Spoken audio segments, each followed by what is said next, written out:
ሃይ ሃይ፣ እንዴት ናችሁ? ዶክተር አሻግሬ ይባላለሁ።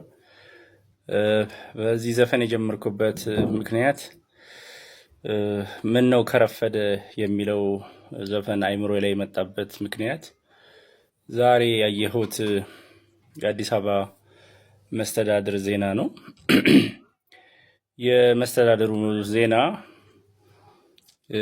የሚለው አንድ አካባቢ ወደ መርካቶ ቅጠል ተራ የሚባል አካባቢ ያለውን ሰፈር ፈርሷል። ያን ሰፈር ወደ 500 ቤቶች ገንብተን ህብረተሰቡን መልሰን እዛው ላይ እናኖረዋለን የሚል ዜማ ሰማሁና ምን ነው ከረፈደ የሚለውን ዘፈን ያስታወስኩት። ከዚህ በፊት የነበሩት የኮሪደር ልማቶች ወይም የአካባቢ ሰዎችን ወደ ተለያየ ቦታ መውሰድ ምን ነው አልታሰበም ከዚህ በፊት የሚል አይምሮዬ ላይ ምኖረው ወደ አዋሬ ካሳንቺስ አካባቢ ስለሆነ መጀመሪያ የዚህ መልሶ ማፍረስና መገንባት አዋሬ አካባቢ ተጀምሮ ጥሩ ኢኒሺዬቲቭ ነው ብዬ አፕሪሺየት ያደረኩትና ያደነኩት አካባቢውንም ስለማውቀው ብዙ ሰዎች የተሻሻለ ህይወት ያገኙበት ቦታ ስለሆነ ስራው በዛ ይቀጥላል የሚል ሐሳብ ነበረኝ። ሲጀመር የተጀመረው በዛ ስለነበር አካባቢውን ስለማውቀው ተገቢ ነውና ከዛ በኋላ ግን የነበሩት መልሶ የመገንባት ሂደቶች በጣም የፈጠኑና የህዝቡን አይምሮና ሳይኮሎጂ ትንሽ የነኩ ናቸው ብዬ አስባለሁና እንዳልኩት አዋሪ አካባቢ ስለምኖር ለውጡን አውቀዋለሁና ሰው የሚናፍቀኝ ወቅት አለ አካባቢው ላይ ከነበረበት ሁኔታ አንፃር በመቀየሩ። ስለዚህ ይሄንን አሁን መንግስት የወሰደው እርምጃ በፊት መሆን አይችልም ነበር ወይ? ምን ነው ከረፈደ ይሄ ሆነ የሚለውን የሙሉቀንን ዘፈን ያስታወሰኝ። ሰዎች ብዙ መቃወስ ውስጥ ገብተዋል ብዬ አስባለሁ። ልማትን የሚጠላ ሰው የለም። የተሰራውን ስራ በጣም የሚደነቅ ነው በየቦታው። ግን በዛ መልኩ የነበረው ፍጥነትና ሂደት አንዳንድ አካባቢዎች ከሰዎች ስሜትና ሀሳብ ጋር ያልሄደ ስላልሆነ ይሄን ሀሳብ መንግስት ለምን በዚህ ሰዓት አሰበው? ስለዚህ ዜናውን ስሰማው አይምሮ ውስጥ ሁሌ የነበረ ስለነበረ ያው እንደምታውቁት እኔ ዶክተር አሻግሬ ዘውዱ የምግብ ሳይንቲስት ነኝ። ግን እንደ ሰው ደግሞ ስሜት አለኝ። የሸማቾች ጥበቃም የቦርድ ሰብሳቢ ነኝና እዚህ ፔጆች ላይ እናገራለሁ ያልኩት ከምግብ ደህንነት ጋርና ከምግብ ሳይንስ ጋር የተያያዙትን አስተምራለሁ። በተጨማሪ ግን እንደ ሰው እንደዚህ አይነት ስሜቶችን የሚነኩ ነገሮች ሲኖሩ የራሴን አመለካከት እሰጣለሁ ብያለሁ። አመለካከቱ ሲባል እንደ አንድ እንደተማረ ፕላስ ደግሞ እንደ ህብረተሰብ አካል ካለው ሁኔታና አሁን የተወሰደውን እርምጃ ማድነቅ ፈልጌ ነው። ኮምፕሊትሊ አይፈርስም ለማለት አይደለም። አዲስ አበባ ከተማም ብዙ ቦታዎችም ያው ኮምፕሊትሊ ያረጁ እንደሆኑ ይታወቃሉ፣ መቀየር አለባቸው። ግን አሁን የተቀየረበት በተለይ እኔ የምኖርበት ሰራው 4 ኪሎ አካባቢ ነው። በተለይ በምሽት ስታዩት ሰው ይናፍቃልና ይሄ ዝም ብሎ ስሜትን ለማነሳሳት ብቻ ሳይሆን የምር አሁን የተሰራው አይነት ስራ ቀድሞ ሲሰራ። ስለዚህ እዚህ ጋር የያዘኝ ሁለት ነገር ነው። አንዱ እፎይ ማለት ነው። በእንደዚህ አይነት መልኩም ከታሰበ ጥሩ ነውና ወደ ነበረበት መመለስ ፖለቲካል ኮሬክሽን ማድረግም ካለ ተገቢ ነው። በዛው ልጅ ደግሞ ቁጭትም አለው።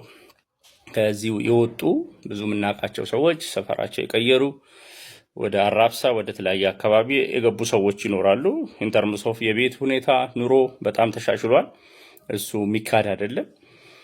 እንደዛ ለታሳይ ሲሰጠው ከአንድ መንግስት ጋር የሚገናኝ ይመስላል እንጂ በቀድሞ መንግስት እኔ 4 ኪሎ ነው ሰፈሬ ወደ ጊርጊሮ አሁን አብረሆት ያለበት አካባቢ አስተማሪ ሆኜ ሲጀምር ስጋ ቤት የምንበላበት አካባቢ እንደነበርና ወደ ጀሞ አካባቢ ሰዎች ሪሎኬት አድርገው ሄደው ጀሞ ያንኑ ህብረተሰብ ኑሮውን ከእንደገና አሻሽሎ የጀመረበት ሁኔታ እንዳለ ስለማቅ እንደዚህ አይነት እርምጃዎች ከአንድ መንግስት ጋር ባይሆኑ በዚህኛው መንግስት ግን ስፋቱና መጠኑ በጣም የሰፋ ስለሆነ ትንሽ የህብረተሰብን ሳይኮሎጂ እና እንትን ያቃውሷል ብዬ አስባለሁ። ስለዚህ እንደዚህ አይነት እርምጃዎች ከዛ ውጪ የመጀመሪያው ማስታወሰው እንግዲህ የኢትዮጵያ መርከብ ድርጅት የነበረበት ቦታ አሁን ለገሃር ኮምፕሌክስ የሚለው የተሰጠው ቦታ ነው የመጀመሪያው የፈረሰው። እዛም አካባቢ ቢሆን ወደ ጨርቆስ አካባቢ ሰዎቹ ኑሯቸው ሬሎኬት አድርገው አሁን እንደተወሰደው ልክ ቅጠል ተራ እንደተባለው ሰዎች ከተሰራ በኋላ ከአካባቢያቸው ተመልሰው እንደሚኖሩ ቃል ተገብቶ ነበረ። ግን አሁን በዛ መልኩ እየሄደ አይደለም እና አሁን የተወሰደውን እርምጃ ሀሳብ ለመስጠትና በዚሁ ይቀጥላል ወይስ አሁን እንግዲህ በሁለት ወር በኋላ የምርጫ ወቅት እየመጣ ነው። ብዙ የፖለቲካ ክርክሮችንም በመድረክ እያየው ነበረ። አንዳንድ እንደዚህ አይነት በደሎችን ያው ፖለቲካ ፓርቲዎች የሰዎችንም ስሜትና ድጋፍ ለማግኘት እንደሚጠቀሙበት ይታያል። ግን በውይይትና በዳያሎግም ፖለቲካ ፓርቲዎች ተነጋግረው ለውጥ መኖርበት አውቀው ይሄ ለውጥ መኖሩ ግዴታ ነው። ግን የህብረተሰብን ክብርና ፍላጎት ስሜት በጠበቀ መልኩ እንዴት ማካሄድ ይቻላል ከተባለ ከዚህ ምርጫ በኋላ ጥያቄ ያለኝ እኔ በዚሁ ይቀጥላል ወይስ አሁን የአንድ ጊዜ ወቅት ብቻ 500 ሰዎችን አስተካክሎ አስፍሮ ወደ ነበሩበት መልሰው የተቀናጀና የተሰባጠረ ኑሮ ደሃ ሀብታሙ በአንድ ላይ የተዋሃደበት ኑሮ እንደ ድሮ መኖር ይቻላል ወይ ነው። ከዚህ ጋር ማያይዘው እንግዲህ ፖለቲካል ነገር አይደለም እኔ ሪፈር እያደረኩ ያለሁት በጣም አድቮኬትም ማድረገው ለሸማች ለህብረተሰብ የምቆራቆረው እንደ ሰው ማህበረሰብ ስሜት ውስጥና እዚህ ነዋሪ ውስጥ ስለሆንኩኝ ያሉት ለውጦች የተሰሩት ስራዎች በጣም ጥሩ ናቸው። በዛው ልክ ግን ካሁን በኋላ መንግስት ይሄ ቅጠል ተራ ላይ የወሰደውን እርምጃ በቻለው አቅም ሪሎኬት ወይም ተነስተው ልማት ሊያገኙ የሚችሉ ሰዎች ሊኖሩ ይችላሉ። ከዛ ውጭ ግን በእንደዚህ አይነትም አማራጭና ሞዴል ደግሞ እዛው ቀርተው በየአካባቢው ላይ በለመዱት በኖሩበት አካባቢ ሊኖሩ የሚችለውን አማራጭ ደግሞ መጠቀም ተገቢ ነው ብዬ አስባለሁ እና እስካሁን ያተኮርነው ከተማ ልማቱ ላይና ማማሩ ላይ ብቻ ነበር። የህብረተሰብን ስሜት ደግሞ መረዳት ብዙ የቀየረ ነገር አለና ይሄ በመንግስት አሁን የተወሰደው እርምጃ ተገቢ ነው ብዬ አስባለሁና ሊጠናከር ይገባዋል። ስለዚህ እኔ እንደ አንድ ህብረተሰብ በዚህ በጣም የረፈደ እርምጃም ቢሆን በጣም የረፈደ እርምጃ ነው ብዬ ነው የማስበው። ትናንት የተወሰደውና በጣም ያስደነገጠኝ እኔ ሀሳብ ውስጥ ያለ ሁሉ ህብረተሰብ ውስጥ ያለ ሀሳብ ይመስለኛልና መንግስት የሰዎችንም ስሜትና ፍላጎት ሰምቶ ማን የሚያሸንፍ የሚቀጥለውን ምርጫ ህብረተሰቡ የሚፈልገውን ነገር ደግሞ ስሜቱን ጠብቆ የዚህ የልማት መነሳት አካባቢ መቀየሩ። ከዛ ውጭ ግን አንዳንድ ፖለቲከኞች የተሰራውን ስራ ሰዎች ሲቃወሙ ዳያሎግ እና ክርክር በሳይንስ በጣም ማምንበት ነው። ሰዎች የተለያየ ስሜት ሊኖራቸው ይችላል። ግን ለማሸማቀቅ ባይሞከር ጥሩ ነው ብዬ የማስበው አንዳንድ በጣም የሰውን ስሜት የሚነኩ ሽንት ቤት ያልነበረው በላስቲክ የሚጸዳዳ ድረስ የነበረ ህብረተሰብ ነው ያሻሻል ነው የቀየር ነው የሚለው ከህብረተሰቡ ስሜት ጋር ቅሬታ ሊፈጠር ስለሚችል ሪስፔክትፉል መሆን ያስፈልጋል። አንድን ሰው ለቀየርነውም ነገር ላረግነውም ነገር ሃምብል መሆን መልካም መሆን ሃምብል መሆንና በሆነ መልኩ ሲሆን ህብረተሰቡ ይቀበለዋልና ከዛ ባለፈ መልኩ ከዚህ ውጪ ደግሞ ባወጣናችሁ አይነት ነገር መሆኑ ብዙም ተገቢ ነው ብዬ አላስብም። ስለዚህ መልካምን ነገሩንም ያጠፋዋልና አሁን የተወሰደውን እርምጃ በዘላቂነት እንዲቀጥል እንደ ፖሊሲ ነው። የአንድ ጊዜ አማራጭ 500 ሰዎች ነው ወይስ እስካሁን ድረስ በሺና በሚሊየንስ የሚሆኑ ሰዎች ናቸው? በአዲስ አበባ ብቻ ሳይሆን በተለያዩ ከተሞች በተመሳሳይ መልኩ ከነበሩበት አካባቢ የተቀየሩትንና እኔ 4 ኪሎ እንደማስተማሪ አካባቢውን ከ20 ዓመት በላይ በተማሪነትም በአስተማሪነትም የቆየሁበት ሰፈር ስለሆነ የአካባቢውን ለውጥ እረዳዋለሁ።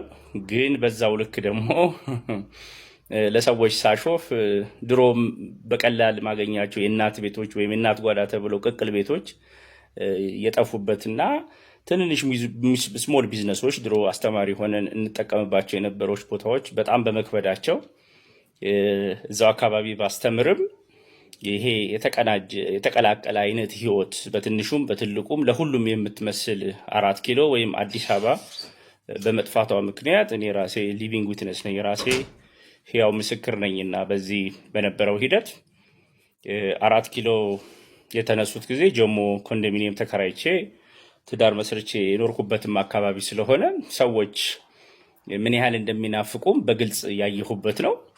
አንድ እናት እንደውም አስታውሳለሁ፣ ድራፍት እየጠጣው ሴትየዋ እናት ናቸው እና ድራፍት ይጠጣሉና ከአጠገቤ ነበሩና ምን ነው ማዘር ስላቸው፣ አይ ልጆቼ ቤት ጠላ እንዳትጠምቂ ብለው ከለከሉኝና እኔ ግን ይናፍቀኛልና የጠላውን ናፍቆት ነው በጠላ እየተወጣሁት ይላሉና ይሄንን 4 ኪሎ በመኖሬ ፕላስ ጀሞ አካባቢ ደግሞ ያለውን ስሜት ስለማቀው ሰዎች አካባቢያቸው፣ ቦታቸው፣ መኖሪያቸው ከጎረቤቶቻቸው፣ ከቤተ ክርስቲያን፣ ከአካባቢ ከተለያየ ቦታ ከመስጊዶቻቸው፣ ከየቤተ ክርስቲያናቸው፣ ከመቀበሪያ ቦታ ቀብር ከመፈለግ ማህበራዊ ሕይወት ከመፈለግ አንጻር በአካባቢያቸው መሆን ይፈልጋልና መንግስት በዚህ በቅጠል ተራ አካባቢ የወሰደው እርምጃ በጣም ያስደስተኝ፣ በጣም የቆጨኝና ለምን የረፈደ ሆነ፣ ለምን አሁን ሆነ፣ ከዚህ ቀደም ለምን እንደዚህ መሆን አልቻለም፣ በጣም ስሜታዊ ያረገኝና በዚህ አስተያየቴ ላይ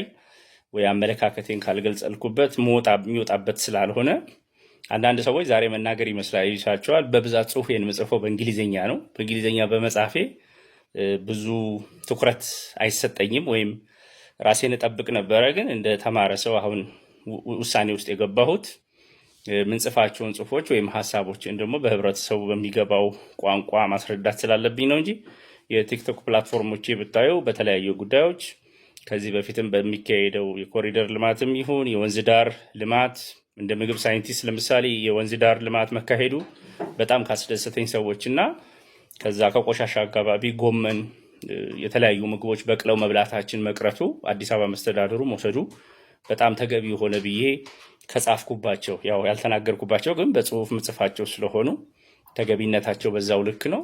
ልክ የተሰራውን ስራ ጥሩ ነው እንደምንለው ደግሞ እንደዛ አይነት ቀድመው ቢስተካከሉ ኖሮ የሚሉት ሀሳቦች ተገቢ ናቸውና ይሄንን ሀሳብ መጠቅለል እንፈልገው ቅድም በጀመርኩት ዘፈን ምን ነው ከረፈደ ነውና በቀሩት ነገሮች ላይም ሁላችንም እንዳንረፍድ እናስተካክል ለማለት ነው። አመሰግናለሁ።